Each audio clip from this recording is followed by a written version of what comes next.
Too much balance? Not enough balance? What do y'all think?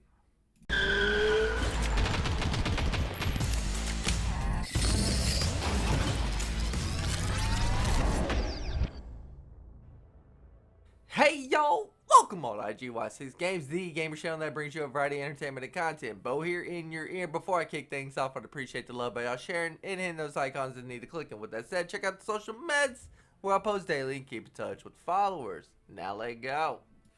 Ubi Massive on the subreddit for Division 2 has asked us our feedback on title update 9.1 with the rebalancing of the NPC skills and our skills as well.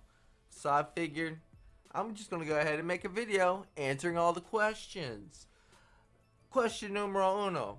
Do you notice a difference in the encounters and the difficulty? If so, what has it improved? To simply put it, yes, I've noticed a difference. Now, has it improved? That's more personal opinions. That's objective question.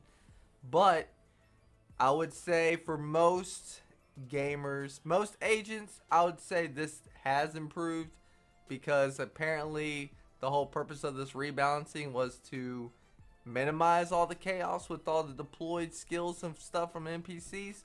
So I'm going to say yes, it's an improvement. Question 2. Has the overall skill spam improved? If not, where do you still see an issue? With their deploying of the skills with the NPCs and the certain archetypes, I definitely noticed they get into their initial positions when you start up aggro. They're not so quick to deploy their skill, and once you destroy one or you've let one detonate it and got to its fucking destination, aka taking somebody's armor away, once they've deployed that first one, it takes quite a while before a second deployment, and most of the cases, none at all. So you're definitely not getting spammed with NPC skills anymore, which makes the game easier, which I'm sure a lot of agents love. Question 3. Can you now better handle status effect damage? Yes, and as in the intro, you can see I fully healed an agent. Money. I fully healed him. Got the respawn, not the respawn, the resuscitate, the revive. Got that while on flame status the whole time. Finish up the heal, the revive, and I'm still managed to find cover and armor back up instead of pretty much the insta kill anytime you're getting flamed by these fat asses. Question number irrelevant. How do you experience the grenade attacks in comparison to before? Obviously, y'all rebalance because of the spamming issue, and that is definitely a part of the whole grenade experience. They don't throw them as often, and most times, I'd say a good majority of the time, I'm watching an NPC fucking throw this nade, and you just see from the initial trajectory, it's not even coming your way, and you know that they're aggroed on you. You're drawing their attention, they throw it. It's so inaccurate, you can kind of say they overdid it, but I don't hear agents gonna bitch about that because we're not getting held by fucking nades. The balance is perfect. Throwing nades at us and getting it on target, no big issue anymore. Which, I mean, you kind of want to say, hey, throw it the other way, but no, we don't. We want to feel like gods, and we want to take NPCs down as fast as possible. So keep it where it's at, Ubi. Question number 5. How do you experience the NPC aggressiveness, and has this improved for solo? So let's go with how I usually roll with the squad, or at least one agent, at least. So with the NPC aggressiveness, I definitely don't find it as aggressive as before prior to 9.1, but those fucking chevrons, those assault, those one little chevron one chevron assault NPC archetypes. They may not, outflank you a lot of the times anymore. But those goddamn SMGs, I swear to God, are still hitting like a tank. Other than that, aggressiveness, yeah, it's been scaled back a bit. And again, it's made the game easier, which agents love. So, all in all, thumbs up on the rebalance. On to the next. Alright, now I got an answer for this one, and it's probably not one they're actually looking forward to hearing. It's no biggie, but I definitely noticed this about the game, and of course this is my opinion only.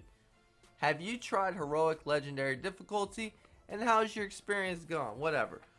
Alright, most of us, let's say running heroic and legendary in missions and certain, like running bounties and whatnot, we kind of, us experienced agents, we're well aware of the spawn points and how the missions function, so we could pretty much get through heroic slash legendary.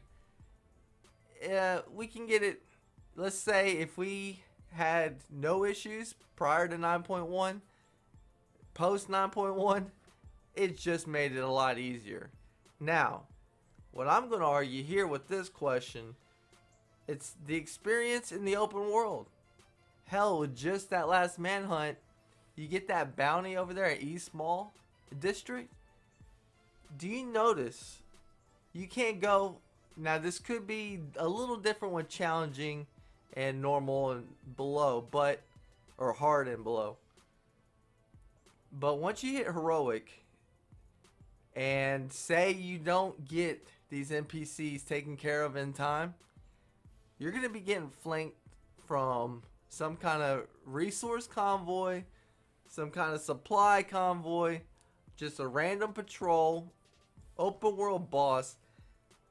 Pretty soon those fucking interactions get crazy, and it kind of takes you away from doing what you're tasked to do at the time.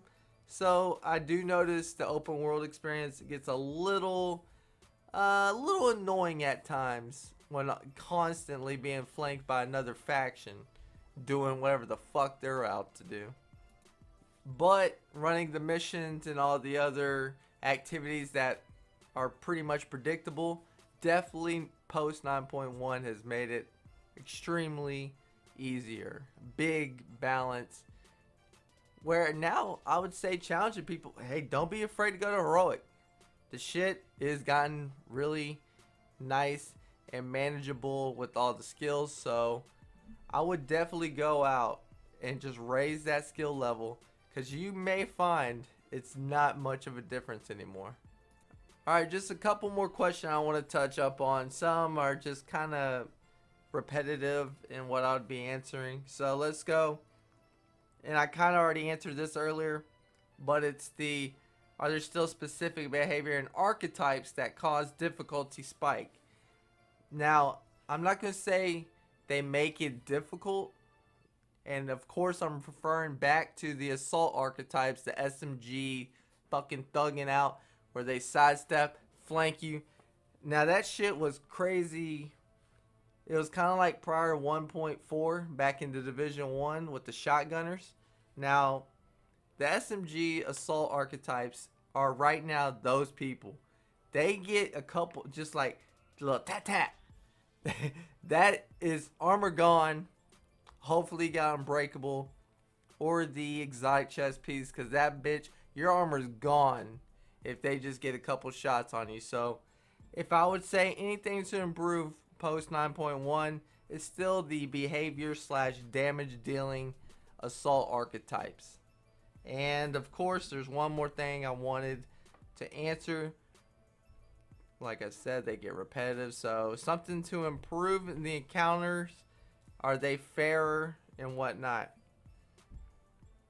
Again, the activities that I mentioned before, those still, they fit with the missions, and again, all the stuff that's pretty much predictable. The open world and running activities and control points, yes, that's been balanced. But I don't know if you even done it with DC. It could be just specific areas where you notice yourself getting caught up with let's say a bounty, and then all of a sudden you're working that, and you notice you're getting flanked by just multiple different factions everywhere, and you're always getting flanked, and it takes you away from what you're doing. Unlike a mission where there's nothing to interrupt your progress. Because at the end of the day, all we want to do is make progress in the game. Yeah, we want to have fun. But sometimes it just gets too hectic with the open roaming. And the one thing I really wanted to answer about was the EMP sticky. And I can't honestly give an opinion. I haven't finished the manhunt. So I would say I did hear from a buddy. It doesn't work on the robot dogs, as I refer to as Amy's. They don't get affected by the EMP sticky. I would have thought that would have been the main fucking reason to use it. But if it doesn't affect Amy, or robot dog, warhound, whatever the fuck y'all call them, then I really would find it pointless. I mean, you can still work the turrets being deployed by NPCs, and on PvP, definitely destroy some skills getting deployed. But for the big PvE players, I would imagine if you can't fucking take out an Amy with it, how about we just get that old school sticky with the confusion. Now that was a fucking highly used skill back in TD1. Again, no goddamn outro. I swear I'm gonna get to it sometime this month. This week I will have an outro. So I just like to say, if you like the video and do all that shit, do what you gotta do if you want to support. If not, I understand. Probably first time hearing me. Who knows? But I don't have an outro. So, like as always, I say, peace.